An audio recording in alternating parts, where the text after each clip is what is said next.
दोस्तों, नवागढ़ के भाइयों बहनों, मैं आपको याद दिलाना चाहता हूं साथियों कि ये वही जगह है, ये वही रास्ता है जब आज से 150 साल पहले ईस्वी 1883 में एक ऐसा यात्रा निकला था।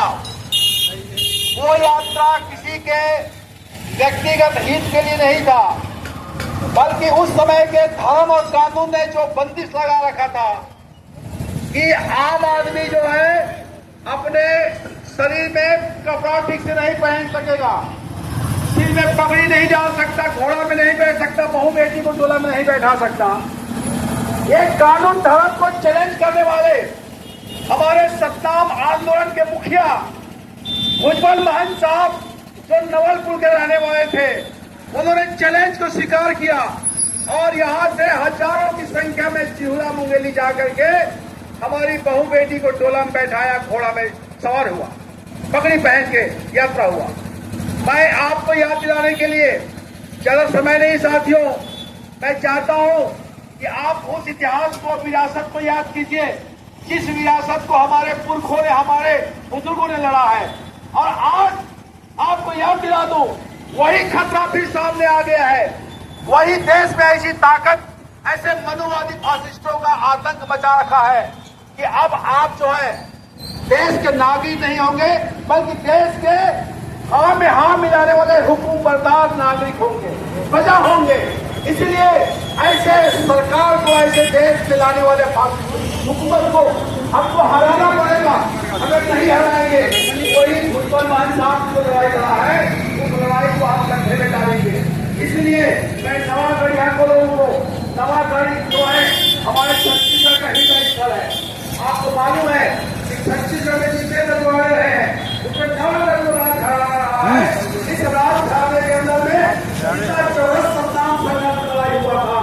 ये आज ही लोग जब पूछते हैं कि कौन यहाँ पे नरेंद्र भारती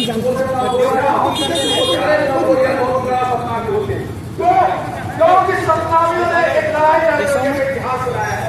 और तमाम इलाके में जहाँ पर नवागढ़ के लोग नहीं भी रहते हैं, रतनपुर की तरफ और जवाहरलाल में आप जहाँ भी जाएंगे उनको कहा जाता है। इसलिए वो लोग लड़ाई लड़ करके, हक अधिकार की लड़ाई लड़ करके एक इतिहास बनाए हैं। और आज की तारीख में मैं आपको आह्वान, अपील करता हूं कि आने वाले समय में जो भी हमको करना होगा, एक बात ख्याल रखिए, सबसे बड़ा होता है स्वाभिमान। आदमी और जानवर में क्या फर्क है? जानवर और आदमी तो दोनों बराबर खाना खाते हैं, औलाद पैदा करते हैं, लेकिन एक फर्क है साथियों कि मनुष्य जो है वो स्वाभिमान से जीना जानता है। अगर मनुष्य को कह दो, रे के बदले में कह दो, तो आपके घर में चाहे 56 प्रकार का भोजन है कि नहीं करेगा। लेकिन अगर आप प्रेम से, सम्मान के साथ उसको भाजिए कोनों में खिलाओगे तो खा लेगा वो। ये मनुष्य होता है। तो आज हम इंसान है, हम रोटी के साथ सम्मान की लड़ाई लड़ने वाले लोग हैं। तो मैं चाहता हूँ कि इस रोटी और सम्मान की लड़ाई जो हमारे पूर्वज लड़ा है, इस लड़ाई को आगे बढ़ाए।